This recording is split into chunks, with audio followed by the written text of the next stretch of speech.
नमस्कार, जय जोहार। मैं डीपी शर्मा आप सबका स्वागत अभिनंदन करता हूं इस प्यारे मंच ट्राइब इफेक्ट फाइंडर पर। आज हम एक ऐसे शख्स के बारे में बताने की कोशिश करेंगे जिनका नाम है टांटिया भील, जिनको लोग टांटिया मामा के नाम से भी जानते हैं।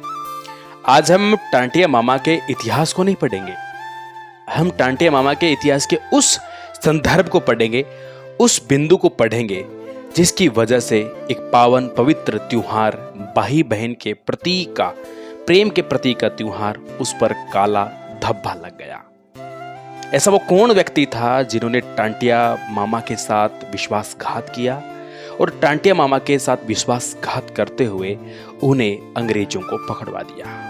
एक ऐसा व्यक्ति जो हमेशा कंधे पर बंदूक रखता है और पलक झपकते ही वो व्यक्ति गायब हो जाता है। अंग्रेजों के छक्के वो छुटा देता है जिन्हें भारत के रॉबिन हुड कहा जाता है।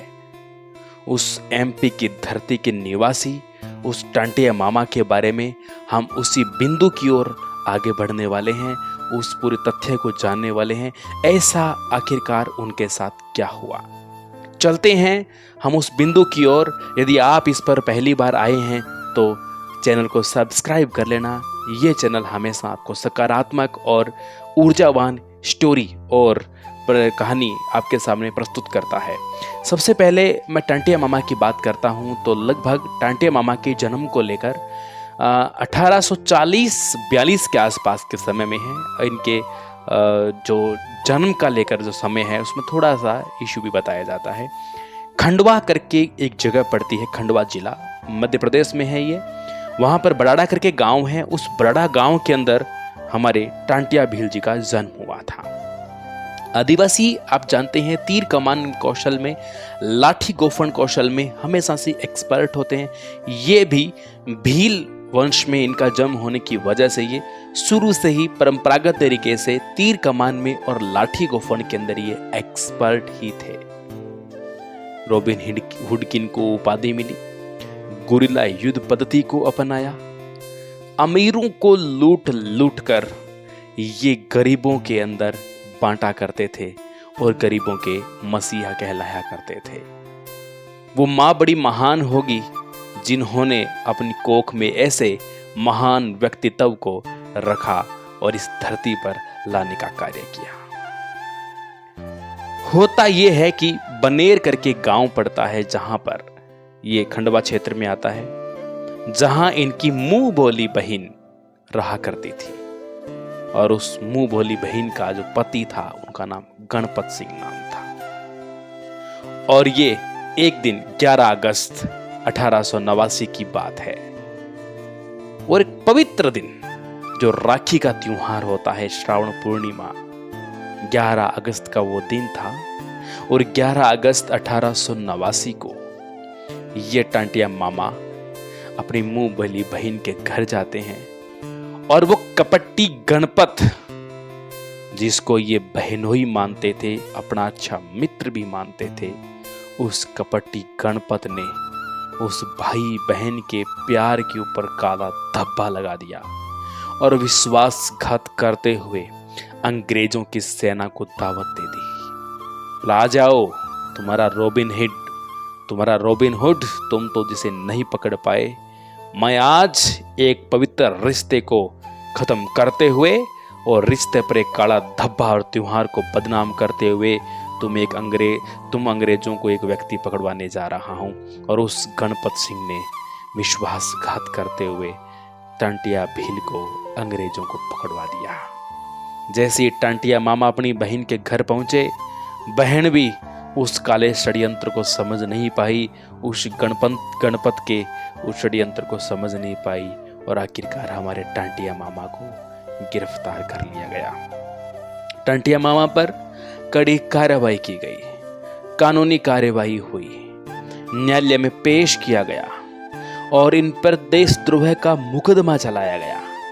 देशद्रोह के मुकदमे में और इनको दोषी करार करते हुए खंडवा की जेल में रख दिया गया।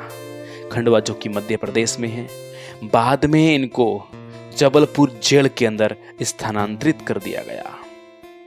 19 अक्टूबर का वो दिन था 19 अक्टूबर के दिन 1889 को जबलपुर सत्र न्यायालय में इन्हें देशद्रोह करार कर इनको सजा सुना दी गई। देशद्रोह करार किया गया और उसमें फांसी की सजा सुना देना, ऐसी कौन सी धाराएं काम करती थी? एक ऐसा व्यक्ति जो जनता का मसीही के रूप में काम करता है और उस व्यक्ति पर यूं मुकदमा चलाकर और इस प्रकार उनको फांसी की सजा सुनाई गई। 4 दिसंबर का वो काला दिन था।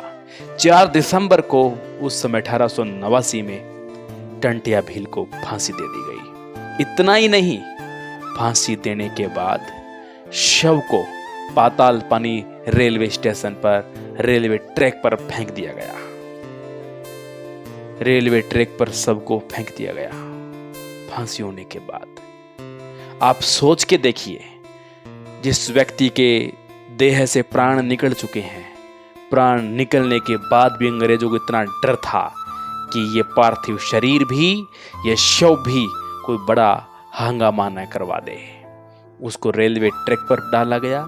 रेलवे ट्रैक पर टंटिया भील के टुकड़े करवा दिए गए पटरी के ऊपर, और जहां पर टंटिया मामा का शव रखा गया था, आज वहीं पर उनका स्मारक बना हुआ है और उन अंग्रेजों के, उन विद्रोही रजवाड़ों के मुंह के ऊपर एक खतरनाक बड़ा तमाचा लगा है। आज भी जब ट्रेन आती और जाती है ना, और वहां पर लोग टंटिया भील के स्मारक को जब नमन करते हैं, सलाम करते हैं, तो टंटिया भील एक बार सबके दिलों में फिर से अमर हो जाते हैं। और इस प्रकार टंटिया भील अमर तो हुए, लेकिन उस गणपत ने दुत्कारा था, उस गणपत ने विश्वासघात किया था, और उन्हीं के विश्वासघात से ये इस प्रकार का घटनाक्रम हुआ। आज भी जीवित है टंटिया मामा लोक कथाओं के रूप में। टंटिया भील की अमरता लोगों की सलामी साबित करती है।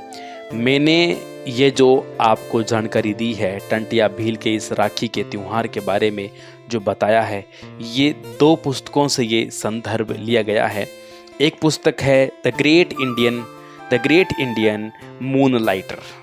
आप पुस्तक नोट करना, बड़ी शानदार पुस्तक है द ग्रेट इंडियन मूनलाइटर। ये सुभाष चंद्र कुशवाहा की पुस्तक है, जिसके 94 नंबर पेज पर ये तथ्य बताए हुए हैं। एक और पुस्तक बता रहा हूँ, जननायक टंटिया भील नाम से बाबा भांड ने ये पुस्तक लिखी है।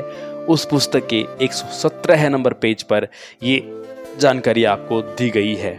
मुझे विश्वास ही नहीं, मुझे यकीन है टंटिया भील की यह कहानी यह आपके दिल और दिमाग में प्रेरणा लेकर आएगी और आपके अंदर एक नई ऊर्जा को संचारित करेगी, मुझे विश्वास है। और अब आप यदि इस चैनल पर पहली बार आए हैं तो इस प्रकार से चैनल को सब्सक्राइब करना, और मैं हमेशा आपके बीच ऊर्जावान कहानियों को, ऊर्जावान हमारे व्यक्तित्व के, हमारे भारत के रियल हीरो के बारे में मैं असली कहानियाँ पूरे तथ्यों के साथ लाता रहूँगा।